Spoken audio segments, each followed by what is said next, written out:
Good afternoon, listeners. Welcome to the Cool Aid podcast. As always, this is your host, Aiden, and I am here with my good friend, Rocky. He wanted to discuss with me a little about stories, fiction, and what it means to us. I'll start with what I know. For millennia, our world has been driven by storytelling. This comes in the form of mythology, folk tales, tall tales, apocryphals, and novels. But there's one thing that holds true throughout the development of this phenomenon. Storytelling is an escape from reality, an opportunity to rewrite the fabric of space and time. Think about it. Mythology is just fabricated stories meant to explain unexplained natural occurrences. Fables are poised to teach. Horror stories are meant to scare. Not even historical fiction provides us with the crucial information that is our world's past, hence fiction, invented. Now hold on a moment. Are you implying that fiction has no purpose? Not necessarily. Entertainment is a purpose, no? It is, but labeling that the only person of fiction would be foolish. What do you mean? Well, think about the authors. Do you really think they simply mass-produce story after story just to entertain? Authors use stories as an outlet to express themselves in ways they, in many ways, cannot. And we can't generalize lessons taught in children's books as the only thoughts shared in literature. All stories are designed to present ideas and arguments in the forms of characters and settings and interactions.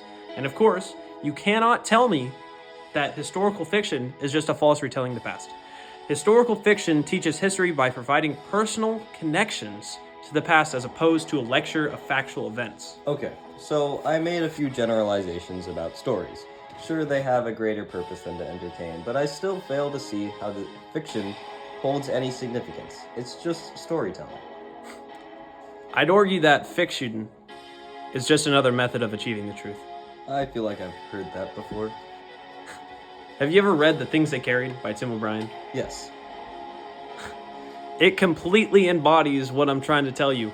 A story about the Vietnam War? Yes. You lost me. Okay. Let's start with personal expressions.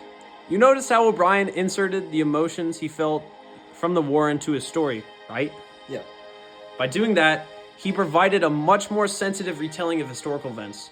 Robert Harris said in a book interview that O'Brien moved beyond the horrors of the fighting to examine with sensitivity and insight the nature of courage and fear. Okay, but isn't that just war? Courage and fear are parts of war, so I don't understand what's so significant about somebody speaking about war in a war story. I don't think you talk about courage and fear in history class. What's a teacher going to know about constant fluctuating emotions that a soldier feels amidst the combat or on a night watch in complete darkness? You wouldn't know a thing about the courage and fear that run rampant in war if it weren't for storytellers like Tim O'Brien, who open up the world about their highest and lowest points. I get it now. So, stories are opportunities for writers to take their emotions and their vulnerabilities and share them with the world. That's exactly right. Okay, so what were you saying about ideas then? So do you remember the story in The Things They Carried about the old man at the Canadian border? Yeah. Did you know that O'Brien made that up? No. Seriously? Yeah. That's bizarre. But why does that matter? I mean, did I not say that historical fiction is still just fiction? What's your point? Well, we've already established that authors provide emotion and sentiment to otherwise monotonous stories, but they don't do this by simply saying, "and then here I was scared." Sometimes, and I mean most of the time, these emotions and ideas need to be visualized through a work of fiction. Really? Isn't the idea of going to war when you don't want to enough to convey a person's conflicted mental state? Yes, but on a purely superficial level. O'Brien didn't want his audience to know how he felt. He wanted his audience to feel how he felt. That's what his story is made for. Spending every day at a slaughterhouse, feeling displaced from his daily life, and inconceivably close to running away from all his troubles. That's not something you can convey with a statement. It has to be a story that you feel. Tim O'Brien said himself that the fiction he wrote is for getting at the truth when the truth isn't sufficient for the truth. This is starting to come together for me. Authors use fiction to present reality in a way that the audience connects to. Even though some or all of it didn't happen, that connection is still real. You are exactly correct. Okay, but there's just one thing that still bugs me about this. Yeah? Yes, fiction serves the important purpose of allowing writers to express themselves and to convey their thoughts and ideas, but it's all still fiction. It didn't happen. The tangibility of emotions and beliefs are great and all, but that doesn't hide the fact that it isn't real. It's not the real world. It's not history. I'd like to argue that history wouldn't be anything if it weren't for fiction. That's basically an oxymoron. What are you trying to say? Well, use your reasoning. We only know that things happen based on what other people tell us. And what do people do when they speak of themselves? They embellish it, add their own interpretations here and there.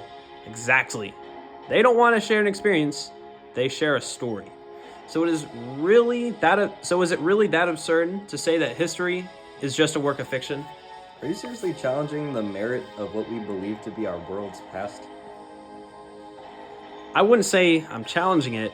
I'd say I'm rewriting the definition of the word fiction invented. Well, everything is an invention, our phones, our beds, our friendships, but we don't call those works of fiction. So you're saying that history is fiction, but that doesn't necessarily mean that it isn't real. Yes.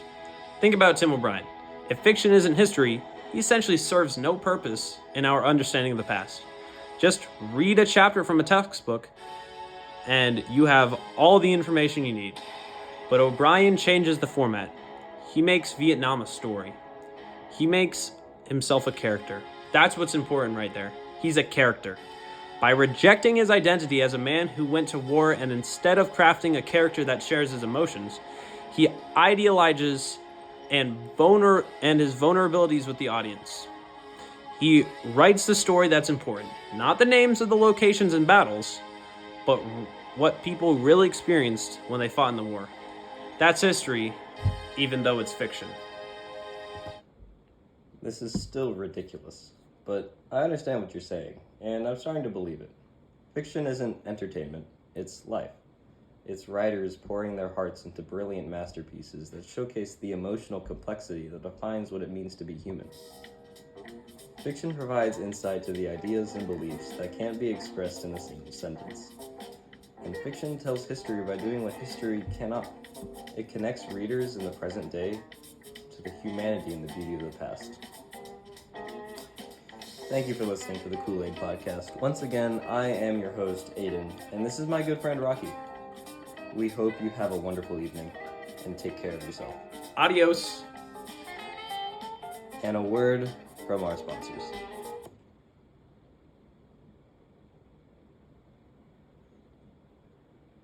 The whale, marine mammal of the order Cetacea. They comprise three groups.